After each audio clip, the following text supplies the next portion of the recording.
കൂർക്കമലിയുടെ കാരണവും സ്ലീപ്പ് ലാബുകളുടെ പ്രവർത്തനവും എങ്ങനെയാണ് എന്ന് നമ്മൾ ആലോചിച്ചിട്ടുണ്ട്. അതിനെക്കുറിച്ചാണ് ഇന്ന് കൊച്ചി VPS ലേക്ക് ഷോർ ആശുപത്രിയിലെ ശ്വാസകോശ രോഗ വിദഗ്ധൻ ഡോക്ടർ ഹരി ലക്ഷ്മണൻ സംസാരിക്കുന്നത്. Over to doctor. Family Doctor, supported by VPS Lakeshore.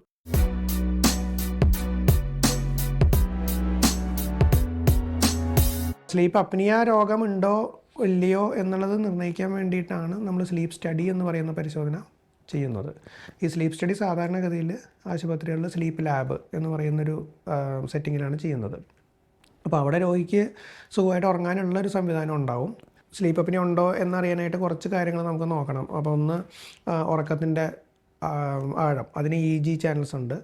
പിന്നെ ശ്വാസ തടസ്സം വരുന്നുണ്ടോ എന്നറിയാൻ ശ്വാസത്തിൻ്റെ ഗതി നോക്കാനുള്ള എയർ ഫ്ലോ സെൻസർ ഉണ്ട്. ഓക്സിജൻ്റെ ലെവൽ അറിയാനുള്ള സാച്ചുറേഷൻ പ്രോബ്, ഹൃദയമിടിപ്പ് നോക്കാനുള്ള ECG പ്രോബ്. ഇപ്പം ഇങ്ങനെയുള്ള കുറച്ച് പ്രോബ് അല്ലെങ്കിൽ ലീഡ് കണക്ട് ചെയ്തിട്ട് ഒരു വ്യക്തി കിടന്നുറങ്ങും. അത് ഒരു രാത്രി മുഴുവനാണ് ഈ പരിശോധന നടക്കുന്നത്. ഒരു ചെറിയൊരു യൂണിറ്റ് ഉണ്ടാവും, അതിൽ റെക്കോർഡിങ് അതിൽ നടന്നുകൊണ്ടിരിക്കും. പിറ്റേ ദിവസം ഉണർന്നു കഴിയുമ്പോൾ ഇതെല്ലാം നമ്മൾ ഡിസ്കണക്ട് ചെയ്തിട്ട് ഡാറ്റ ഡൗൺലോഡ് ചെയ്യും ആ യൂണിറ്റിൽ നിന്ന്. അപ്പോൾ അതിൽ നമുക്ക് അറിയാൻ പറ്റും ഈ കൂർക്കമലി മാത്രമേ ഉള്ളോ അല്ല സ്ലീപ്പ് അപ്നിയ ഉണ്ടെങ്കിൽ അത് എത്രത്തോളം ഗുരുതരമാണ്.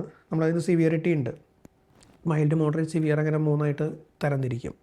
അപ്പോൾ അതനുസരിച്ചിട്ട് ഏത് കാറ്റഗറിയിലാണ് വരുന്നത് അതിനനുസരിച്ച് നമ്മൾ ചികിത്സ നിർണ്ണയിക്കും.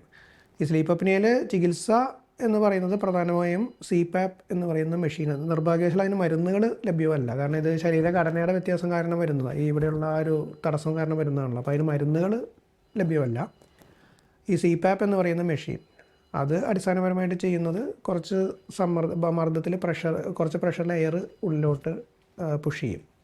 അപ്പോൾ ഈ ഒരു കൊളാപ്സ് പ്രിവെൻറ്റ് ചെയ്യും. ഇത് ഓപ്പൺ ആയിരിക്കും, ഉറങ്ങുന്ന സമയത്ത് കംഫർട്ടബിൾ ആയിരിക്കും. അപ്പോൾ ഈ CPAP എന്ന് പറയുന്ന മെഷീനാണ് ഇതിനുള്ള പ്രധാന ചികിത്സ.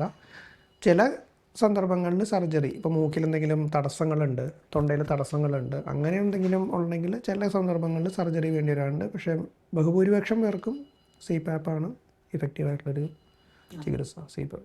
Family Doctor, supported by VPS Lakeshore. ലോകത്തെവിടെയായാലും ഏത് സമയത്തും 24 വാർത്തകളും ഓഗ്മെന്റഡ് റിയാലിറ്റി പാക്കേജുകളും എക്സ്പ്ലെയിനറുകളും വിശദമായി കാണാൻ ഞങ്ങളുടെ YouTube ചാനൽ നിങ്ങൾക്ക് സബ്സ്ക്രൈബ് ചെയ്യാം.